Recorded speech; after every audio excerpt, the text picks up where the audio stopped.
What's up, metalheads? You guys may have seen my unboxing video today where I got this Kizer mini sheepdog in, and during that unboxing video I actually realized this knife came with a removable flipper tab, and I took it off in that video because I don't want it on there. But I figure if I'm going to do a disassembly video, I'll put it back on so I can do a full disassembly for you guys. This is a special edition mini sheepdog, and there's a full-size special edition also. These are being sold at ReyLight.net, ReyLight.net. I will link it in the description. In the unboxing I said .com, it's actually .net. There's only 300 of these being made, and they are serial numbered, as you can see here. This one's number 15 of 300. And this one's in 154 cm, and ReyLight has fragged the micarta scales, which is why I originally bought it. When I bought it, I didn't even know it had a removable flipper tab, and I was like, man, it's got the hole, and the flipper doesn't have a hole, and the one with the hole doesn't have a flipper. What's going on here? Well, this is a special edition where it actually has a removable flipper tab. So let's go ahead and get the flipper tab off there. And then we will take this guy apart, clean it up, oil it up, and see if it improves the action. It's got pretty good action, but it is a little stiff. Yeah, it definitely has room for improvement. So that's how you take your flipper tab off. It's very much like the Kizer horn. The Kizer horn has the same sort of setup. All right, what do we got here? We got T6 everywhere, but the pivot. Okay. Pocket clip does not have to come off. Unfortunately for the lefties out there, it does not have a reversible pocket clip, so it's kind of surprising to me too, because this would be a great knife for lefties if the pocket clip was reversible. They'd sell quite a few more, I'm sure, if they would make it reversible. Yeah, I think that's all we got to take off, and then the pivot screw, which is going to be a T8. Using the good screw again today. Love the good screw.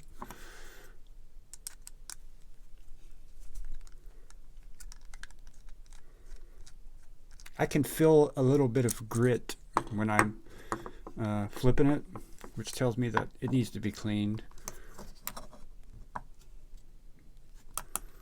Maybe I do have to take the pocket clip loose. Let's see here.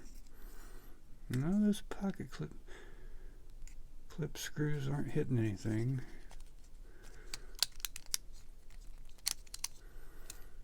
No, let's just go ahead and take the other side apart. That's probably what's causing our issue here. Take the scale screws out here, the standoffs. I don't know. We shall see though. All the screws are the same size so far, so no reason to separate anything.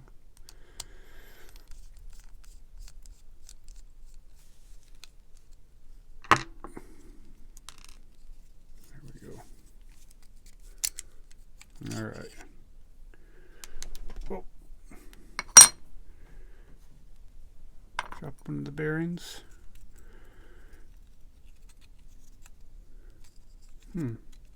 Interesting. There's the other bearing. It stayed in there. It has nested liners in it, so I'm trying to figure out what's holding these liners on. Oh, it is the pocket clip. The pocket clip's going through the micarta and into the liner on the other side. That is what was holding it together, so I didn't need to take that side apart. That's alright though. I am going to keep these separate. A lot of times the pocket clip screws are a different size, so I don't want to mix them up.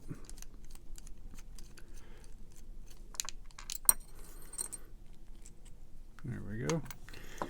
That's what was holding it together. Alright, makes sense there. So there, they've milled out this micarta, so the liners are nested in there, keeps it really nice and thin.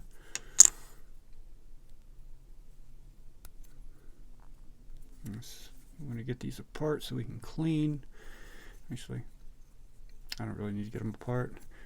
I can clean in there. Looks like there's washers in there. Let's see here. No, there's no washers. Alright, let's go ahead and clean inside there. I'm gonna need to get this apart anyway though to put it back together, so I'm not sure exactly what's holding it together at this point. I think it's just a tight fit on those standoffs.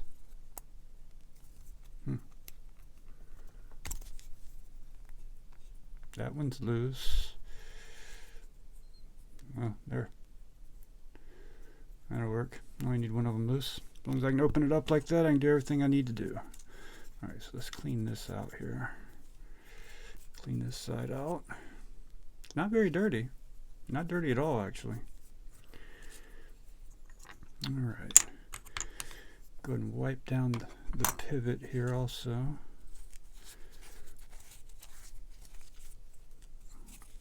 Alright.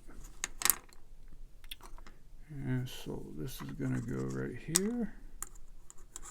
Like this. There's one of our bearings. Clean them off. This is just a rubbing alcohol pad. I buy these in cases, in a pretty big case of them, because I do carpentry work, so I'm always cutting myself. Like this one, this is not a knife cut. This is a tape measure cut. The tape measure broke a little on the edge. I'm going to bring it back in, and the damn thing sliced me right open.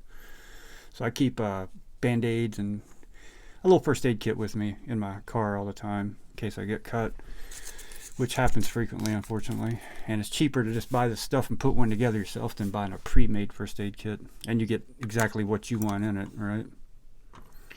Alright, put this bearing on the pivot there, put some KPL on it, just a bit, just a drop, and just spin it around. That came out faster than I wanted it to. That's alright though, it's not too bad. Alright, let's clean the blade out real fast.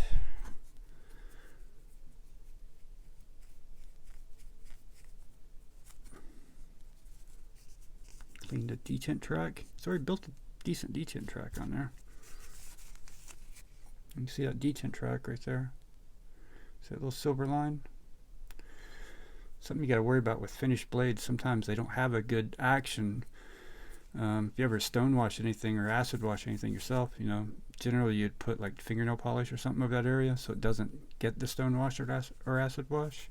So that may be why I'm feeling a little bit of resistance. So that will wear in. The more I flip it, it'll create that track. So, alright, put the blade on there. Let's put our other washer on there. Drop a KPL.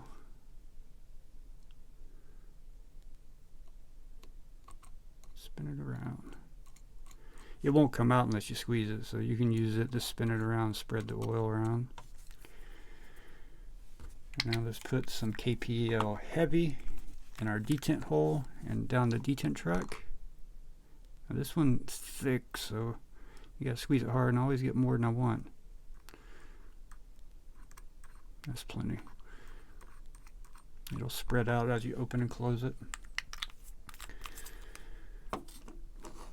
Alright, let's get this liner back over here on the pivot.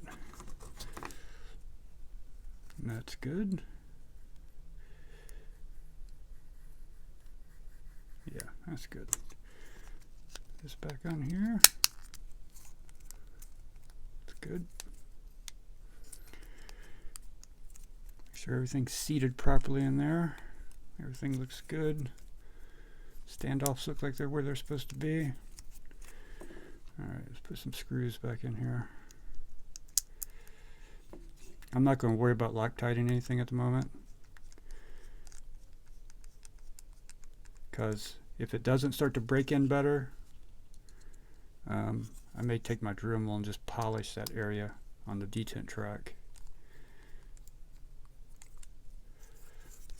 But I think it will break in, and if it does break in, once it breaks in and I feel comfortable with it, I'll put some Loctite on the screws. Oh.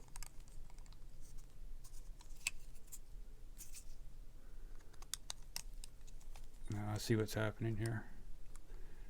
That other side was spinning a little bit. Put my thumb on it and it stopped. And I'm not cranking these down. I'm just getting them to where they're just a little bit snug until I get everything adjusted.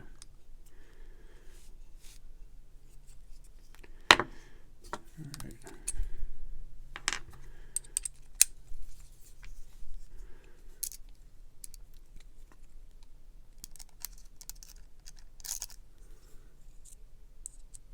Hardware is not titanium, just so you know.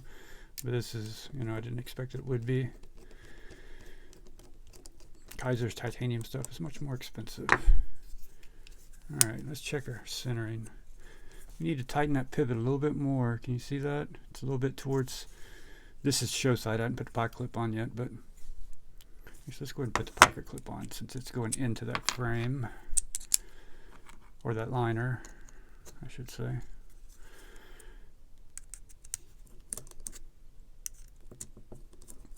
Very easy knife to work on. Very easy to disassemble and reassemble. If you carry a knife frequently in your pocket, it's good to take it apart and clean it from time to time, because you will get pocket lint and all kinds of other crud in that bearing, in the bearings.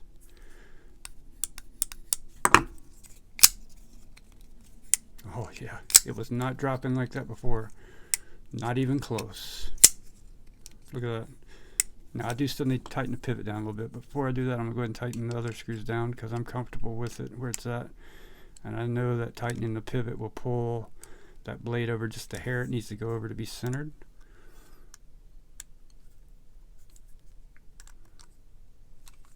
So as you can see, if I can line it up there for you. You can see it's just a little bit towards the show side, right? Tighten that pivot up just a little bit.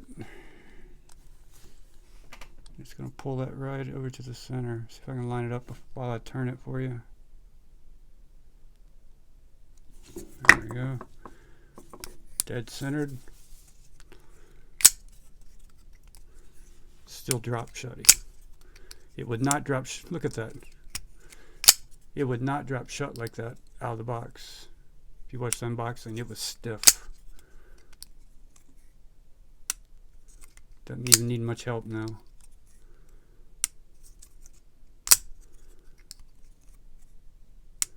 And that's new. This is still new. This thing's probably been flicked 50 times, so as it breaks in even more, it will become a guillotine. It really will. Of course, this blade isn't heavy enough to be a guillotine, but you know what I mean. And I'm going to leave the flipper tab off. I'm going to put it back in the box, in the bag it came in, so I don't lose it. In case I ever decide to sell, trade, or maybe this could be my 500 sub giveaway knife. Who knows? That'd be a pretty special one. See, not the numbered knife. That may be a good idea, actually. So I'm not going to beat on this one too much, I don't think. I think a numbered knife would make a good giveaway knife. I think I am going to order the big one too, because when I ordered this, I didn't know they were numbered. I didn't know they were limited. I just saw the frag. Well, put that back over and you see it. I saw the frag, and it's like I wanted it. You know, I love frags, and this is my first micarta frag. I have lots of frag knives. I'll pull some out for you. Oh, I got my stickers. If you guys hadn't seen yet, from Tri-State. It's Tri-State EDC's wife on Instagram, and her Instagram is actually, I'll tell you in just a second. Her Instagram is Tri-State River Valley Creations or something like that. Yeah, something like that. Kara, Cole's wife. But they made my stickers for me. And actually Cole designed my logo for me, so good people, man. Really good people. Let me show you some frag real quick before I end this. Everybody loves to see some frag. Here's a smock in frag. I think you've all seen the titanium frag. Penguin. I got some more frag up here somewhere. Oh, over here. The Tucson TS-195 Integral in frag. I'm going to be doing a disassembly on that. I've been debating whether or not I want to do it. I've never disassembled an integral before, so I'm going to do it. We're going to figure it out together. Here's my favorite frag, the Nimble, EMP EDC Nimble. Alright guys, thanks for watching. That's the disassembly cleaning of a Kizer Sheepdog. Should be the same for every Sheepdog other than the flipper tab thing, which, you know, that's no big deal. Very simple to work on. And you saw, if I didn't really show you the action before I disassembled it, go watch the unboxing I uploaded earlier today, and you'll see the action out of the box. And now you're seeing, just so you see, no blade play at all. Rock solid. And that smooth. Have a good night, guys. See you on the next one.